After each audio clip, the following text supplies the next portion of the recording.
Hello, everyone. This is Denise Hansard. I am your life architect, motivational speaker, and intuitive geek.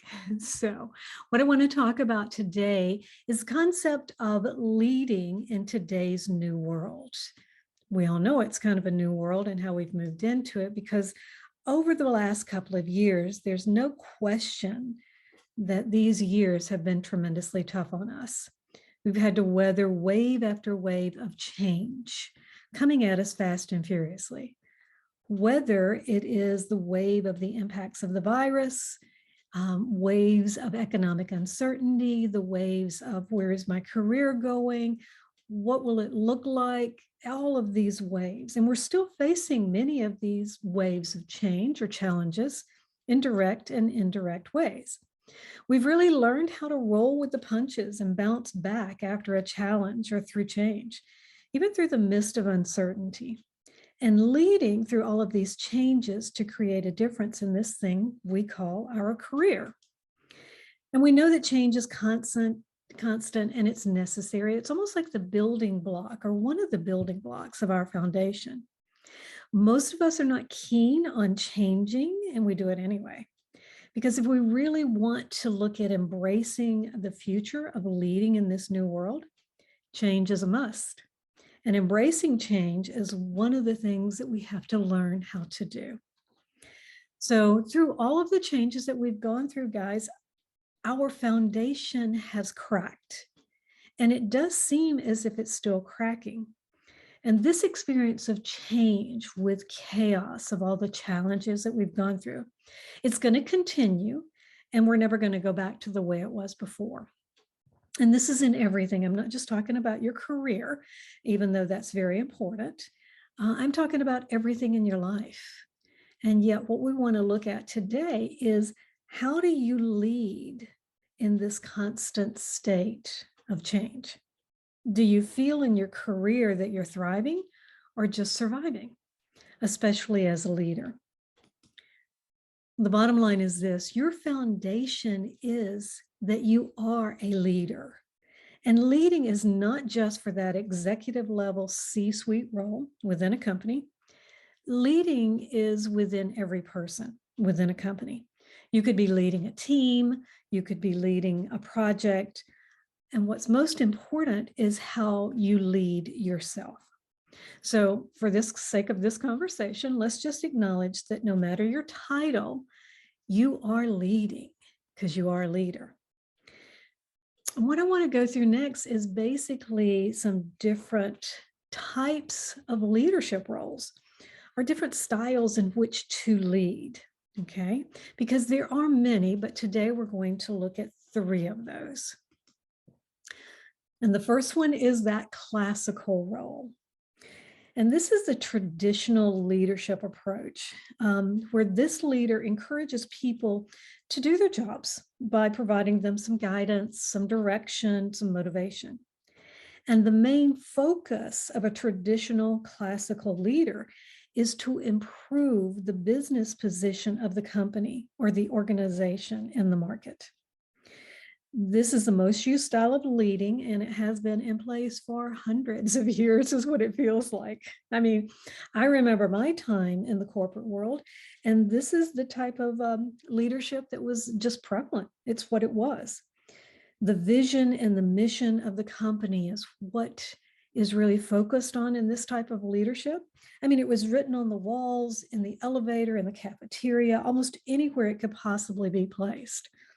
And I got to say, there was nothing wrong with that. I loved seeing the vision and the mission and remembering it. It was just that the words felt a bit hollow.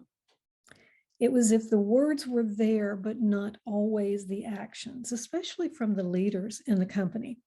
And you know what? Yes, I was one of those leaders, and I tried to live by the vision and the mission of the company in everything that I did. I guess it was just disappointing to see the higher echelon of leaders not living the vision and the mission and all that they did. And I guess that was because they were more concerned about the bottom line, about the profitability, the revenue, how to cut costs, everything along those lines, about the business and not necessarily about the employees. And you may have experienced something like this in your own career.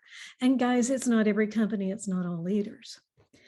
And the challenge with this type of leadership role is, how do you keep your employees engaged and satisfied at the same time? And that can be very difficult, especially when they become disillusioned, a bit like I did, in seeing that they weren't necessarily living up to the vision and the mission that they had set out. So that's the first step, or the first type, I'm going to say, of how you lead. The next one is called the servant leadership. And this includes, or occurs when a leader's main goal and responsibility is to provide service to the people, to their people. They want inclusiveness for all and in all things. So as a servant leader, they focus on the people that are directly below them rather than the company as a whole. In this type of leadership, the leader ensures that the followers, employees are growing in all areas: their profession, their knowledge, autonomy, even their health and their physical development. And many believe that when leaders shift their focus from the company to the employees, they're more likely to produce skilled, talented, knowledgeable, and motivated employees, which in turn is going to help to improve the overall operations and management of the organization. I mean, this leadership type has gained immense popularity in the world and is being adopted by various top-ranking companies. One, for example, that's very prominent in this is the business model that Google takes on. I mean, they take really good care of its employees with their employee-friendly policies. And you got to say, it has increased productivity and revenue for them. And yet there is still a challenge.